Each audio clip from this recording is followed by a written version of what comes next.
जानिए स्नान ना करने पर क्या कहती है पुराण। मित्रों, यूं तो स्नान करना या ना करना इंसान की अपनी मर्जी है, परंतु हिंदू धर्म शास्त्रों में स्नान से जुड़ी कई क्रियाओं का वर्णन किया गया है। जैसे मनुष्यों को कब स्नान करना चाहिए या फिर किस समय स्नान करने से मनुष्य अपना धन, वैभव और ऐश्वर्य सब कुछ गंवा देता है। साथ ही हिंदू पुराणों में स्नान के कई प्रकार भी बताए गए हैं। और तो और हिंदू शास्त्रों में वर्णित स्नान से जुड़ी इन बातों को विज्ञान भी प्रमाणित कर चुका है। तो दर्शकों, आइए जानते हैं कि किस समय स्नान करने से कोई भी मनुष्य अपना संपूर्ण जीवन सुखपूर्वक व्यतीत कर सकता है और स्नान ना करने वाले मनुष्यों को जीवन भर कैसे दुखों का सामना करना पड़ता है। नमस्कार दर्शकों, द डिवाइन टेल्स पर आपका स्वागत है। गरुड़ पुराण के अनुसार जो मनुष्य प्रतिदिन शास्त्र में वर्णित क्रियाओं का नियमित रूप से पालन करता है, उसे ही दिव्य ज्ञान की प्राप्ति होती है। गरुड़ पुराण में बताया गया है कि मनुष्यों को ब्रह्म मुहूर्त में उठकर धर्म और अर्थ का चिंतन करना चाहिए। प्रातःकाल स्नान करने से मनुष्यों को लौकिक और पारलौकिक फलों की प्राप्ति होती है। तदंतर शौचादि नियमित आवश्यक क्रियाओं से निवृत्त होकर पवित्र जल स्रोत में स्नान करना उत्तम बताया गया है। प्रातःकाल स्नान करने से पाप कर्म करने वाले मनुष्य भी पवित्र हो जाते हैं, इसलिए यत्न पूर्वक प्रातःकाल स्नान करना चाहिए।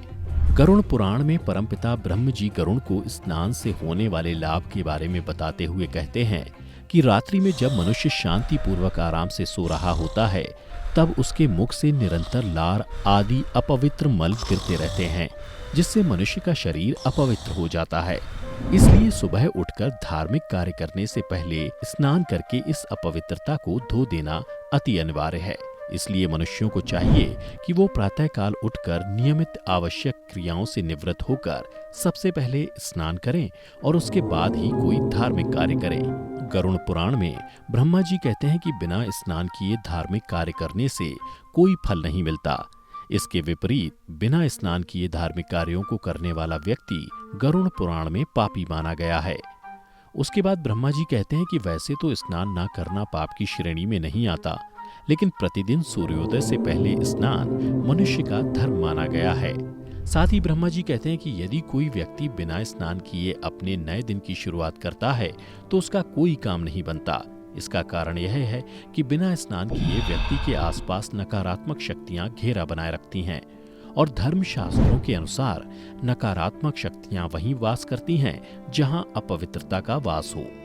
इसलिए गरुड़ पुराण में कहा गया है कि जो व्यक्ति प्रतिदिन स्नान नहीं करता, वो अनजाने में ही बुरी ताकतों को अपनी ओर आकर्षित कर लेता है। गरुड़ पुराण में अलक्ष्मी, कालकर्णी, क्लेश, द्वेष, त्रुटि जैसी ताकतों को अनिष्टकारी शक्तियां बताया गया है। इन शक्तियों में कालकर्णी विघ्न डालने वाली शक्ति है, अर्थात जो व्यक्ति रोज स्नान नहीं करता है, उसके कार्यों में विघ्न आने की प्रबलताएं बढ़ जाती हैं। वहीं इस पुराण में अलक्ष्मी का भी जिक्र किया गया है।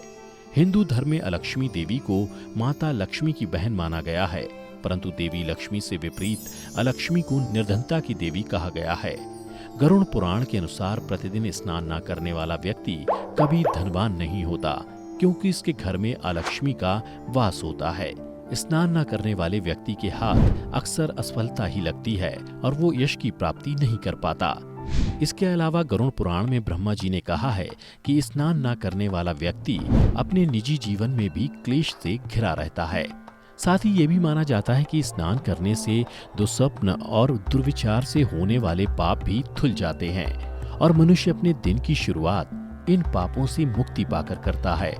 आपको ये भी बता दें कि स्नान करने का सही तरीका ये है कि सबसे पहले पांव पर पानी डालकर कंधों या फिर सर पर पानी डालना है। यही कारण है कि पौराणिक समय में मनुष्य नदी या तालाब में स्नान किया करते थे, क्योंकि नदी या तालाब में पहले हमारे पांव भीगते हैं, फिर बाकी शरीर। स्नान की ये विधि पौराणिक और वैज्ञानिक दोनों लिहाज से ही मान्य है। गरुड़ पुराण में स्नान करने के 6 अलग अलग तरीकों के बारे में भी बताया गया है। इन तरीकों में सबसे पहला तरीका है कायिक स्नान। ये तरीका अमूमन बीमार व्यक्ति प्रयोग करते हैं। कायिक स्नान वह है जिसमें मनुष्य सर पर पानी डाले बिना स्नान करे या फिर किसी गीले वस्त्र से अपने आप को स्वच्छ कर ले। इसे भी गरुड़ पुराण में एक प्रकार का स्नान ही माना गया है। स्नान का दूसरा प्रकार वारुण स्नान। वारुण स्नान जल में डुबकी लगाकर किया जाता है। गरुड़ पुराण में तीसरा स्नान है दिव्य स्नान। धूप के साथ होने वाली वृष्टि में किया गया स्नान दिव्य स्नान कहलाता है।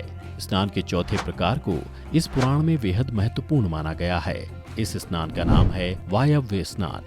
गाय की खुर की धुल लगा शरीर को स्वच्छ करना वायव्य स्नान कहलाता है। ये स्नान बेहद महत्वपूर्ण होने के साथ साथ बेहद पवित्र भी माना गया है। इसे सबसे उत्तम स्नान कहा गया है और गरुड़ पुराण कहती है कि वायव्य स्नान मोक्ष पाने का मार्ग है। इसके अलावा गरुड़ पुराण में आग्नेय स्नान का भी जिक्र किया गया है। ये वो स्नान है जो शरीर पर भस्म लगाकर किया जाता है। स्नान का अगला प्रकार है मंत्र स्नान। इस स्नान में मंत्रों को पढ़कर अपने ऊपर जल छिड़का जाता है। बता दें कि मंत्र स्नान और भस्म स्नान ज्यादातर पंडित और अघोरी करते हैं। इन सब के अलावा गरुड़ पुराण में यह भी बताया गया है कि स्नान से पहले और उसके बाद मनुष्यों को क्या क्या करना चाहिए। स्नान के पूर्व दुग्धधारी वृक्षों से उत्पन्न काष्ठ, मालती, अपामार्ग, विल्व अथवा कनेर की दातून लेकर उत्तर या पूर्व दिशा की ओर मुख करके एक साफ स्थान में बैठकर दांतों को स्वच्छ करना चाहिए। तदंतर स्नान करके देवताओं, ऋषियों और पितृगणों का विधिवत तर्पण करना चाहिए। गरुड़ पुराण में लिखा है कि स्नान के बाद माता गायत्री का जप यानी गायत्री मंत्र का जप करके सूर्य को जल अर्पित करना चाहिए। इस पुराण के अनुसार ऐसा करने वाला व्यक्ति यशस्वी होता है। यानी अगर आपको अपने जीवन में सफलता के साथ साथ यश भी प्राप्त करना हो तो गरुड़ पुराण के अनुसार आपको प्रतिदिन स्नान करना चाहिए। वैसे तो मन की स्वच्छता सबसे ज्यादा महत्वपूर्ण है, लेकिन मन को स्वच्छ रखने के साथ साथ इंसान को अपने शरीर को भी स्वच्छ रखना जरूरी है, क्योंकि स्वच्छता न केवल मनुष्य का धर्म है बल्कि प्रतिदिन स्नान करने से इंसान का शरीर रोगों से भी बचा रहता है।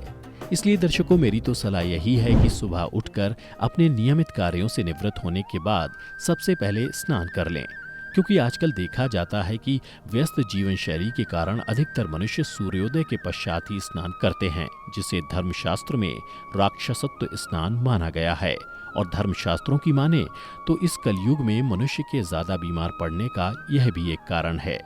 तो दर्शकों, उम्मीद करता हूं कि आपको हमारी आज की ये जानकारी पसंद आई होगी। अगर पसंद आई हो तो इसे ज्यादा से ज्यादा लाइक और शेयर करें और साथ ही ऐसी ही धर्मशास्त्रों से जुड़ी और भी रोचक जानकारियों के लिए हमारे चैनल द डिवाइन टेल्स को अभी सब्सक्राइब कर लें।